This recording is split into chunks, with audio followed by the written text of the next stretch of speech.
نحمده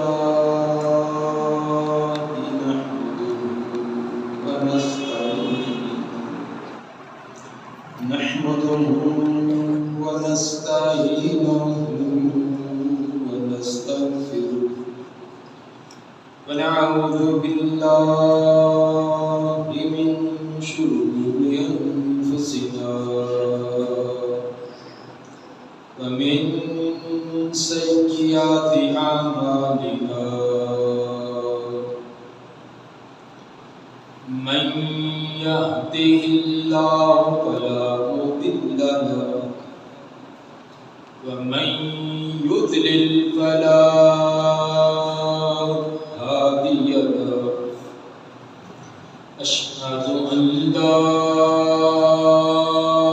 إله إلا الله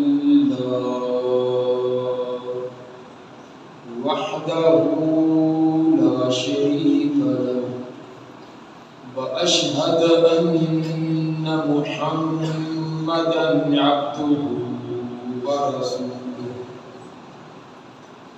أما بعد فإن خير الحديث كتاب الله وخير الهدي هدي محمد صلى الله عليه وآله وسلم وشر الأمور محدثاتها وكل محدثة بدعة وكل بدعة ضلالة وكل ضلالة في النار. اللهم صل على محمد وعلى كما صليت على إبراهيم وعلى آل إبراهيم إنك حميد مجيد. اللهم بارك على محمد وعلى آل محمد كما باركت على إبراهيم وعلى آل إبراهيم إنك حميد مجيد. أعوذ بالله السميع العليم من الشيطان الرجيم. والذي أرسل رسوله بالهدى ودين الحق ليظهره على الدين كله وكفى بالله شهيدا. والذي أرسل رسوله بالهدى ودين الحق، اللہ وہ ذات ہے جس نے اپنے رسول پیغمبر کو ہدایت دے کر قیامت تک انسانیت کے لیے رشد و ہدایت اور دین حق دے کر بھیجا. جو پیغمبر نے فرمایا، جو آپ نے عمل کر کے دکھلایا، جو آپ کی زندگی میں کیا گیا اور اپنے منع نہ کیا، یہ سب کا سب دین اور سب کا سب حق اور سچ اور ہدایت نامہ. لِيُظْهِرَهُ عَلَى الدِّينِ كُلِّهِ، پیغمبر کو یہ ہدایت اور دین حق دے کر اس لیے بھیجا تاکہ تمام ادیان پر اس دین حق کو غالب کر دیا جائے. آپ سے پہلے جتنے بھی باطل ادیان یا وہ دین جو منزل من اللہ تو تھے لیکن منسوخ ہو کر ختم کر دیے گئے، ان تمام ادیان پر اس دین حق کو غالب کر دیا جائے. وَكَفَى بِاللَّهِ شَهِيدًا، لوگو تم مانو نہ مانو تم شہادت دو نہ دو، میں تمہارا خالق اور مالک اس بات کی شہادت دیتا ہوں کہ واقعی میں نے ہی اپنے پیغمبر کو دین حق اور ہدایت نامہ دے کر بھیجا، اور یہی دین قیامت تک غالب رہے گا، اس کو کوئی بھی مغلوب نہ کر سکے گا۔ سامعین حضرات، نبی صلی اللہ علیہ وآلہ وسلم نے جیسے اپنی امت کو عبادات، معاملات، معیشت اور معاشرت کے سنہری اصول دیے ہیں، بہترین انداز زندگی دیے ہیں، اسی طرح قیادت اور سیادت، سرداری اور حکومت کرنے کے بھی آپ نے بہترین طریقے امت کو سکھلائے اور بتلائے۔ آج کا ہمارا موضوع نبی صلی اللہ علیہ وآلہ وسلم بحیثیت حکمران، سردار اور قائد کی حیثیت سے شاید موضوع سن کر بعض کے ذہن کے اندر یہ بات آئے کہ یہ احکام اور مسائل تو ہوں گے قیادت اور سیادت کرنے والے بڑے بڑے عہدے داروں کے لیے، ایم پی اے، ایم این اے، وزیر اعلیٰ، وزیر اعظم، یہ صدر کے لیے ہوں گے، ہم عوام کے لیے تو نہیں۔ حکمران، سردار یا قائد لازمی نہیں کہ پوری کی پوری قوم کا ہی ہو۔ یہ احکام اور مسائل ہر انسان کے لیے، کوئی اپنے گھر کے چند افراد پر حکمران ہوتا ہے، کوئی گلی محلے کا کونسلر ہے، چیئرمین ہے، کوئی اور اوپر والے عہدے پر ایم پی اے، ایم این اے ہے، کوئی مسجد کا متولی، کسی مدرسے کا ناظم، کسی اسکول کالج کا پرنسپل یا ہیڈ ماسٹر ہے، یا کسی بھی وہ انجمن یا یونین کا وہ رکن ہے۔ یہ تمام کے لیے احکام و مسائل ہیں۔ کلکم راعٍ وکلکم مسئول عن رعیتہ، آپ نے فرمایا کہ تم میں سے ہر ایک ہی راعی ہے، دوسروں کی نگہبانی کرنے والا ہے۔ کسی کے مطابق 4 افراد، کسی کے 10، کسی کے 100، کسی کے 1000، ہر ایک راعی ہے، نگہبان ہے۔ وَكُلُّكُمْ مَسْئُولٌ عَنْ رَعِيَّتِهِ، ہر ایک سے اس کے متحد افراد کے بارے میں پوچھا جائے گا۔ اگر صرف اس کی ایک بیوی ہے تو بچہ نہیں، اس سے بھی پوچھا جائے گا کہ بیوی کے حقوق ادا کیے، اس کو دین کی طرف کیا کچھ مائل کیا تھا، کیا اس کو دین پر لگایا تھا۔ 2 بچے ہیں، ان کے بارے میں پوچھا جائے گا۔ 10 افراد ہیں، ان کے بارے میں پوچھا جائے گا۔ جتنے کسی کے متعلق افراد تھے جن پر وہ اپنا حکم چلا سکتا تھا، اپنی بات پہنچا سکتا تھا، ہاتھ سے کہہ سکتا تھا، زبان سے کر سکتا تھا، کسی نہ کسی انداز میں اس کو اطلاع کر سکتا تھا، پوچھا جائے گا۔ آپ نے سیادت اور قیادت کرنے میں، حکمرانی کرنے میں کیا اصول اور کیا قانون اور کیا امت کو درس دیا؟ اس سے پہلے آپ زمانہ جاہلیت کے اندر جو سرداری کا نظام تھا یا حکومتوں کا نظام تھا، تھوڑا سا ذہن میں وہ لائیں تاکہ آپ کے انداز زندگی کے ساتھ موازنہ کرنا آسان ہو۔ زمانہ جاہلیت، خواہ جاہلیت قدیمہ ہو یا جدیدہ، ایک جاہلیت زمانہ اس کو کہا جاتا ہے جو اسلام سے پہلے کا زمانہ ہے، اور ایک اسلام کے بعد جنہوں نے اسلامی تعلیمات کو بالکل فراموش کر دیا، وہی زمانہ جاہلیت والی سوچ اور فکر، اپنی خواہشات کی تکمیل،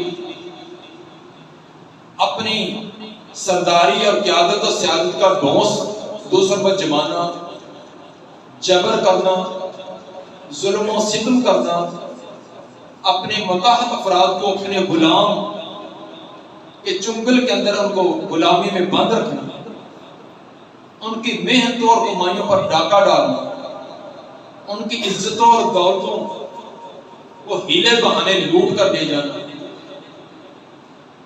یہ زمانہ جاہلیت قدیمہ میں بھی تھا اور زمانہ جاہلیت جدیدہ میں۔ جو بھی اسلامی تعلیمات سے ہٹ کر اپنے خواہشات اور اپنے دیگر اپنی من مانیاں کرنے پر اترے، ظلم و ستم کرے، یہ تمام زمانہ جاہلیتی تصور ہوگا۔ تو زمانہ جاہلیت کے اندر سرداری کا نظام یہی تھا، جس کو کہ اقتدار ہے، جس کے پاس روپیہ پیسہ ہے، اب وہ جو چاہے کرے، نہ کوئی اپنی دولت اس سے بچا سکتا ہے، نہ کوئی عزت بچا سکتا ہے۔ اگر اس کی ہاں کے اندر ہاں نہیں کر ڈالے گا، اس کی مرضی اور خواہشات کی تکمیل کے آگے زبان بھی اٹھائے گا، تو اس کی زندگی کا آخری دن ہوگا۔ یہ تھا زمانہ جاہلیت کا ایک سرداری کا، ایک حکمران کا، ایک قائدین کا انداز زندگی۔ اب آئیے کہ ایسے انداز زندگی کو نبی صلی اللہ علیہ وآلہ وسلم نے کیسے بدلا۔ آپ نے اپنی زندگی کے اندر بہت سارے اصول ہمیں دیے، جن میں وقت کے پیش نظر صرف 3 یا 4 آپ کے سامنے بیان کیے جائیں گے۔ سب سے پہلی بات سادگی کا درس۔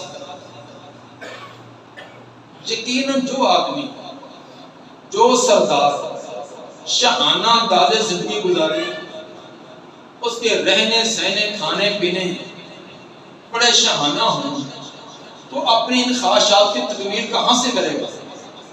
اس نے تو ہاتھ نہیں ہلانا، کیونکہ وہ تو سردار ہے، وہ تو وڈیرا ہے، اور ان کاموں کے لیے دولت کی ضرورت ہے۔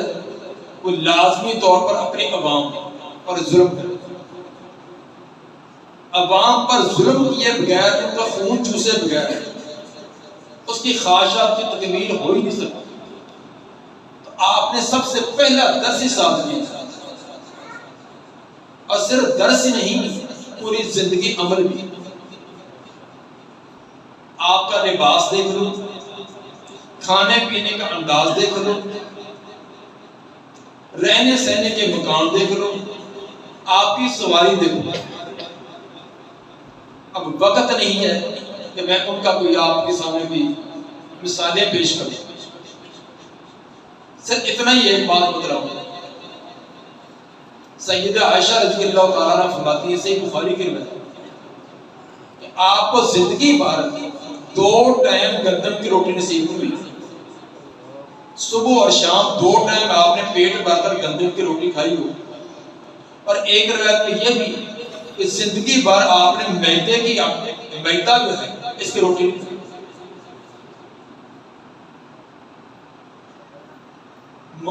لباس کی حالت کیا ہے؟ پھٹا ہوا لباس خود ہی پہ باندھے لگا لیتے۔ صحیح بخاری کی روایت، اور امام بخاری 4-5 مرتبہ لائے، آپ کی قمیص بالکل پھٹی پرانی کسی ہوئی۔ ایک عورت کو، صحابیہ کو بڑا ترس آیا، اس نے بڑی اپنے ہاتھوں سے وہ گھر میں بنتی تھی، اس نے ایک چادر بڑی خوبصورت اپنی طرف سے بنا کر لائی، اور عرض کی اللہ کے رسول، یہ میں آپ کے لیے خاص لے کر آئی ہوں، آپ اس کو قبول فرمائیے۔ آپ نے چادر اس کی لی، گھر میں گئے، وہ پرانی پھٹی پرانی چادر اتار کر یہ اوڑھ کر آپ آئی۔ عبد الرحمن بن عوف رضی اللہ تعالیٰ عنہ عرض کرنے لگے، اللہ کے رسول یہ چادر مجھے دے دو۔ آپ گھر میں گئے، وہ پرانی چادر لی اور یہ لپیٹ کر عبد الرحمن بن عوف کو دے دو۔ باقی صحابہ نے ناپسند کیا، گھور گھور دیکھنے لگے، اللہ کے بندے تو نے کیا کیا؟ تجھے پتہ بھی ہے کہ اللہ کے رسول کو چادر کی ضرورت ہے، آپ کی پہلی چادر بالکل مصیبہ ہے، ایک تو نا ضرورت سے زائد ہو، آپ کو ضرورت تھی پھر بھی تو نے مانگ لی۔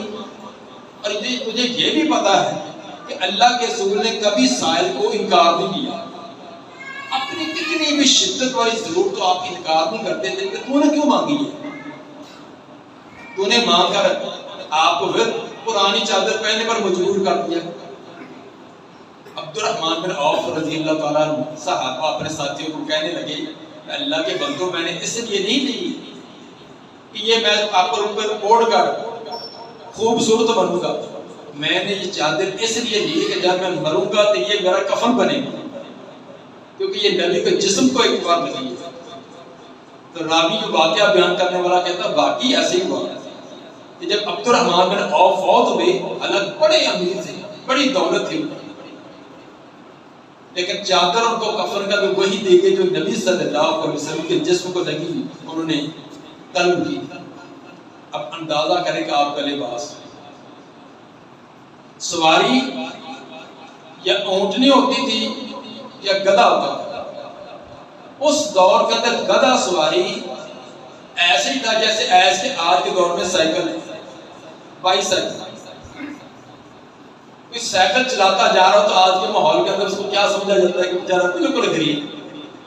موٹر سائیکل والے کو تو پھر بھی کچھ نہ کچھ حیثیت ہے،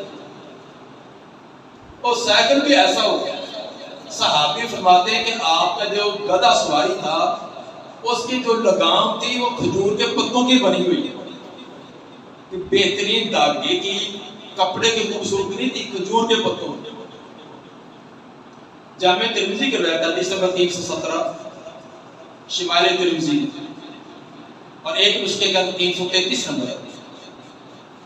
انس رضی اللہ تعالیٰ عنہ فرماتے ہیں جب مکہ فتح ہوا، مکہ فتح 8 ہجری میں ہوا، اس وقت کافی دولتیں آ چکی تھیں،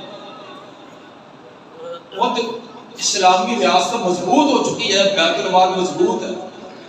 انس رضی اللہ تعالیٰ عنہ جو نبی کے خادم ہیں فرماتے ہیں جب آپ نے مکہ فتح کیا تو آپ کے اونٹ پر جو پالان تھا اس کی قیمت زیادہ سے زیادہ 1 درہم کی تھی، دینار نہیں، چاندی کا درہم۔ آپ کا جو اونٹنی کے اوپر پلان اور کجاوا رکھا ہوا تھا اس کی قیمت 1 درہم سے زیادہ نہیں تھی۔ 1 درہم کی کیا حیثیت ہے؟ بالکل ایک ادنا سکہ۔ تو پورا کا پورا پلان اتنا سادہ تو 1 درہم کا بھی برابر نہ تھا۔ یہ صحابی بیان کر رہے ہیں۔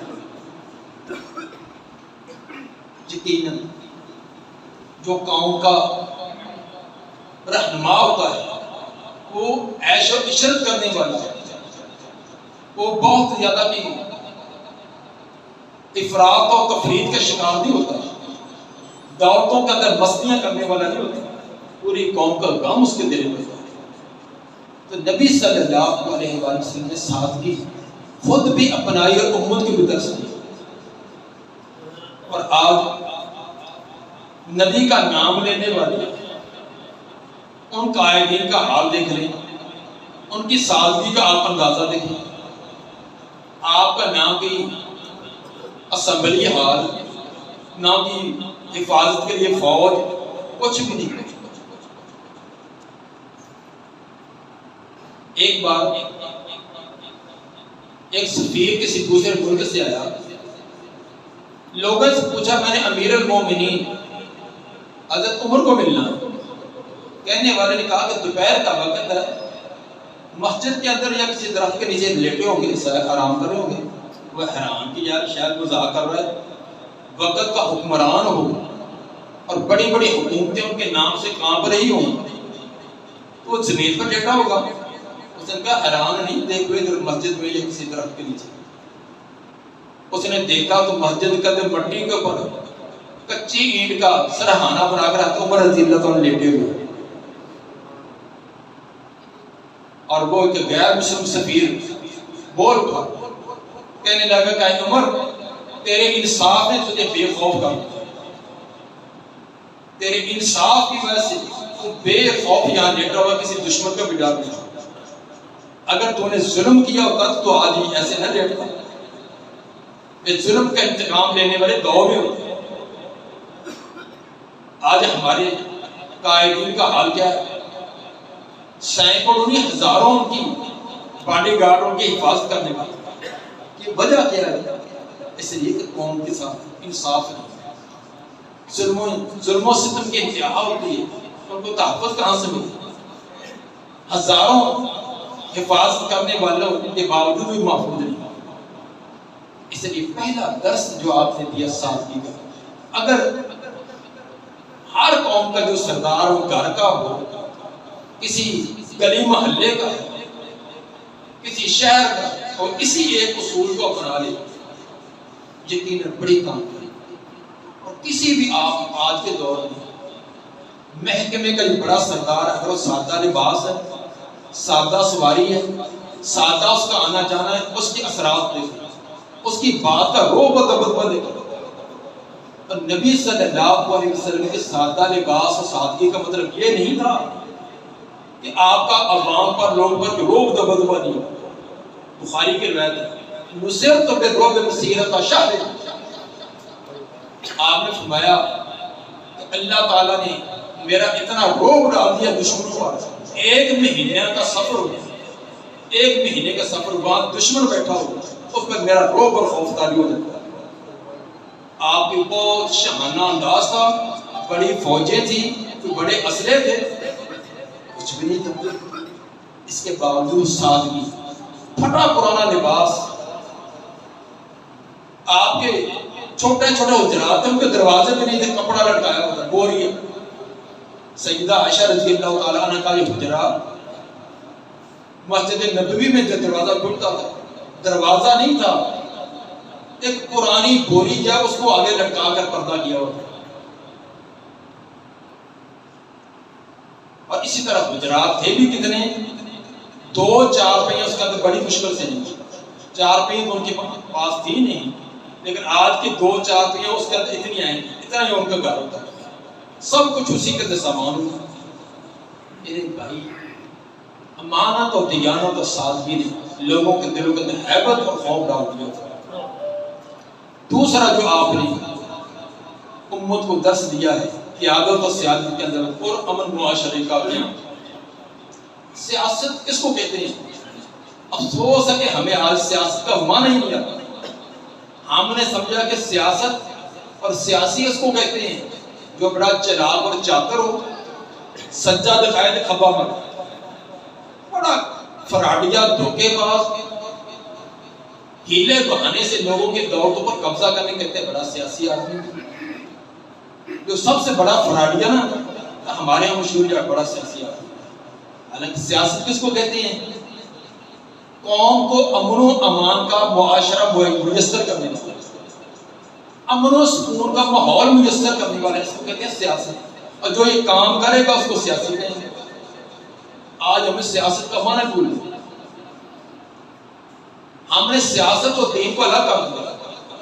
ہم سمجھتے کہ سیاست الگ ہے، دین الگ ہے. دین والے صرف مسجد مدرسے تک محدود، اور یہ سیاسیوں کا مسجد کے ساتھ تعلق نہیں. ان بیچاروں کو نادرہ قرآن بھی نہیں آتا، ان کو سورہ اخلاص بھی پڑھنی نہیں آتی، کبھی بھول کر ایک آیت پڑھنے کے پیچھے کئی کہ اس میں غلطیاں ہوتی ہیں، لقمہ دینے پر بھی نہیں آتی. اور جو مسجد مدرسے والوں کو سیاست کا پتہ نہیں. یہ غیر مسلموں کی ایک چال جنہوں نے الگ کر دیا. سیاست الگ ہے، معیشت معاشرت الگ ہے، باقی ماحول الگ ہے، مسجد بالکل الگ ہے. مسجد ایک پرائیویٹ اللہ اور بندے کا مسئلہ ہے، یہ باقی نہیں ہے. حالانکہ اسلام اور سیاست یہ ایک چیز ہے. اگر سیاست کو دین سے الگ کر دی جائے تو چنگیزی کے علاوہ کچھ نہیں رہتا. یہ اسلام بتائے گا کہ کون سی سیادت اور قیادت ہے، عوام کو کیسے ان کو ماحول میسر کرنا ہے، کیسے ان کو چلانا ہے. نبی صلی اللہ علیہ وآلہ وسلم نے سیاست کا معنی بتلایا. سیاست ہوتی ہے جس کے دل کے اندر اپنی پوری عوام کا درد ہو، انسانیت کا درد. سیاسی وہ نہیں ہوتا جو بہترین کھا پی کر گلچرے کو اڑائے. سیاسی وہ ہوتا جو راتوں کو اس کی نیندیں حرام ہو جائیں. قوم کے آرام کے لیے اس نے سب کچھ وقف کر رکھا ہوتا ہے. اپنی زندگی، اپنی دولت، اپنی صلاحیتیں، اپنا علم، سب کچھ انہوں نے عوام کے لیے وقف کر رکھا ہوتا ہے. عوام کو سہولت دے کر اس کو سکون آتا ہے. عوام کی پریشانی سے پہلے وہ خود پریشان ہوتا ہے. اس کو کہتے ہیں سیاست. لیکن آج ہمیں تو سیاست کی ہوا بھی نہیں لگی. ہم تو اس کے حروف ابجد سے بھی واقف نہیں. آج اگر کسی نے گلچرے اڑانے ہیں، دولتیں جمع کرنی ہیں، ہر جگہ پر قبضہ کرنا، تو وہ سیاست میں آ جائے. بہترین ہے کہ کاروبار ہے. جس کو پہلے ایک ٹائم کی روٹی نہیں تھی، اگر سیاست میں آ گیا وارے نیارے ہو گئے. 10 نسلیں بیٹھ کر کھائیں گے. اور یہ ہمارے سیاسی لوگوں کے حالات آپ کے سامنے. حالانکہ سیاسی وہ ہوتا ہے جو سب کچھ اپنی قوم کے لیے لٹاتا ہے. اور غیر مسلموں کے اس بارے میں جو صحیح سیاست کرنے والے تھے ان کے حالات دیکھ رہے ہیں. ہمارے آج دیندار سیاسی سے کئی غیر مسلم سیاسی ایسے لیڈر گزرے ہیں جنہوں نے اپنی قوم کے لیے سب کچھ خرچ کر دیا. اور ان کے واقعات سن کر انسان حیران ہوتا ہے کہ جن کو نہ حشر کا، نہ کہ اجر کا، نہ کہ جنت کا، نہ کوئی تصور بھی نہیں، وہ اپنی قوم کے لیے کیا کچھ کرتے رہے. چین کے جو صدر ان کے واقعات دیکھ رہے ہیں. مرتے دم تک ان کے پاس کیا تھا. اسی لیے ایک صحابی ایک علاقے کے جب گورنر بنے گئے تو پہلا درس دینے لگے. لوگ سوچ رہے تھے کہ پتہ نہیں کیا کچھ درس دیں گے، کیا کچھ قانون نافذ کریں گے. نئے آئے، پتہ نہیں کیا پر سخت نئے قانون ہوں گے. انہوں نے ایک جملہ بولا، خطبہ مسنونہ کے بعد فرمانے لگے کہ اگر میں یہ ایک اونٹ یہ گھوڑا جو لے کر آیا ہوں، یہ میری سواری ہے، یہ میری ذاتی سواری ہے. جب میں تم سے واپس جاؤں گا سال بعد، 2 سال، 5 سال بعد، اگر اس گھوڑے کے علاوہ میرے پاس کوئی چیز ہوئی تو مجھے چور سمجھے. یہ ایک گھوڑا میری ذاتی چیز ہے، یہ تن پر پہنے ہوئے کپڑے ہیں. جب میں تم سے واپس جاؤں، مجھے 2 سال بعد واپس بلا لیا جائے، امیر المومنین 5 سال بعد بلائیں، اگر اس کے علاوہ میرے پاس کوئی چیز ہوئی تو مجھے چور سمجھے. اور کئی سال کو اس علاقے میں حکومت کرنے کے بعد جب واپس جانے لگے تو پھر لوگوں کو پھر خطبہ دیا اور یہی لفظ فرمایا، یہ ایک گھوڑا میرا اور یہ تان پر کپڑے، یہی میں لے کر جا رہا ہوں، اگر اس کے کوئی چیز علاوہ ہے تو مجھے چور سمجھے. یہ تھے ہمارے اسلام. اور امن حالات پیدا کرنے کے لیے اس کے لیے بڑی محنت اور کوششوں کی ضرورت ہے. صحیح بخاری کا حدیث نمبر 8، لمبی حدیث ہے. ابو سفیان ابھی مسلمان نہیں تھا. سلو کا دور چل رہا تھا.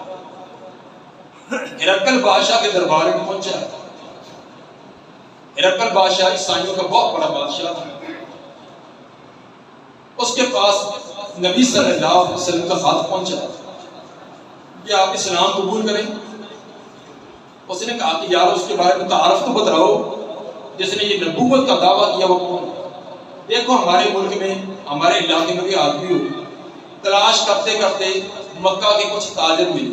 انہیں کہتے ابو سفیان رضی اللہ عنہ. لایا گیا.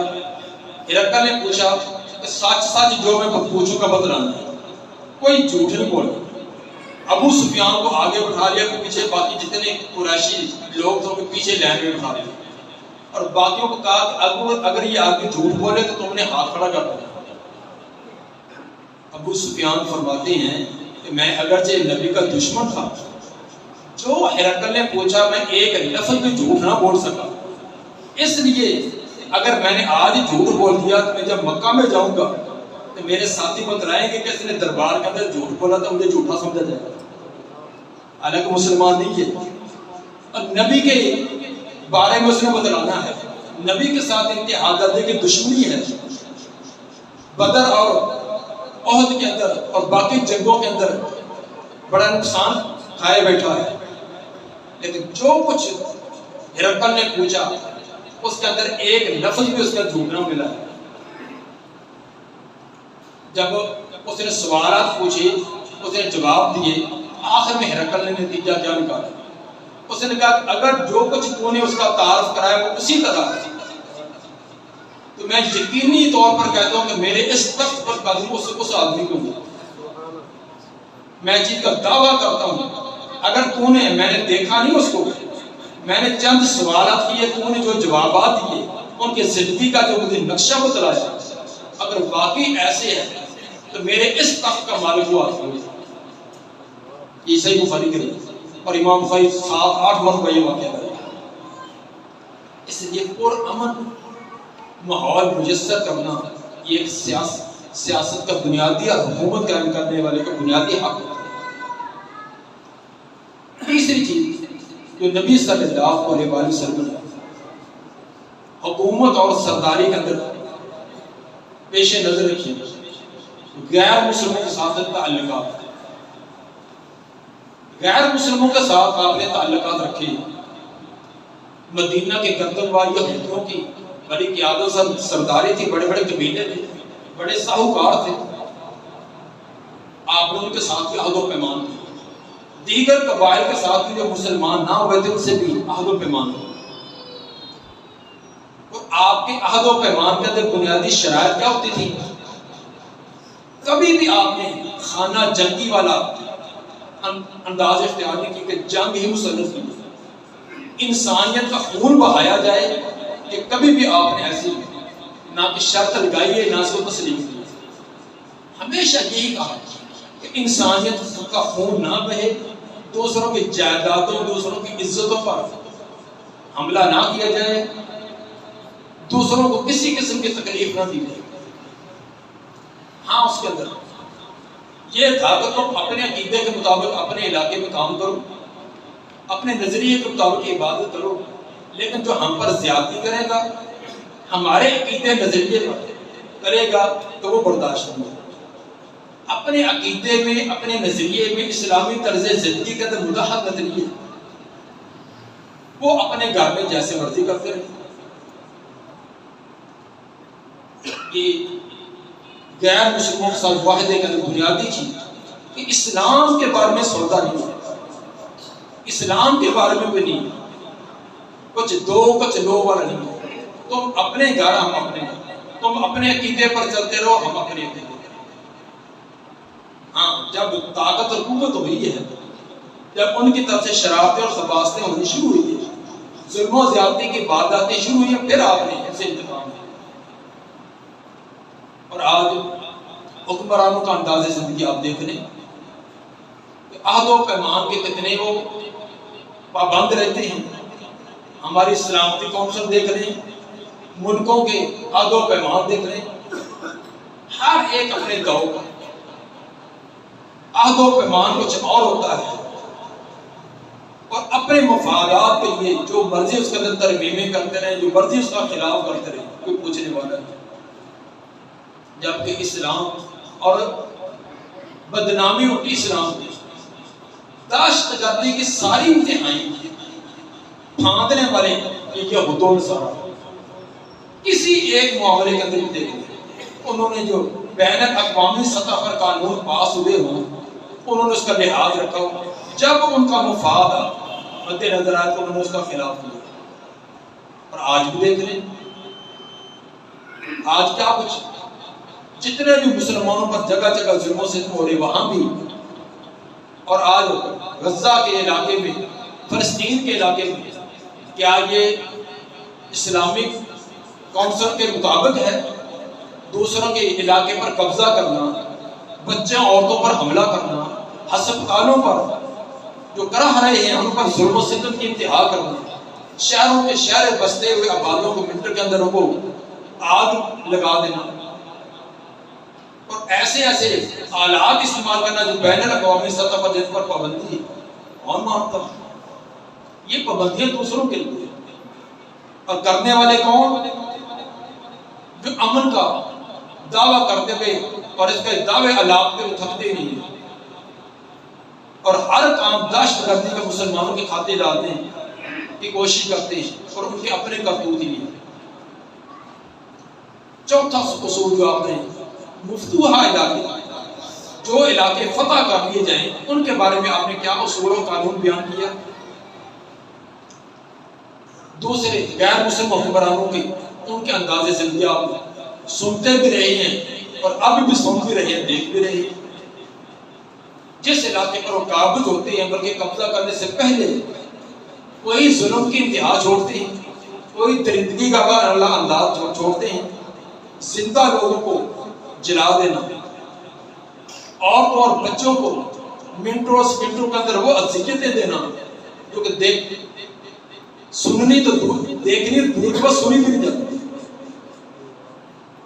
اور اسی طرح جائیدادوں اور املاک کو منٹوں کے اندر راہ کا ڈھیر کر دینا، یہ ہے غیر مسلم سیاست دانوں کا اور ان کے حکمرانوں کا انداز۔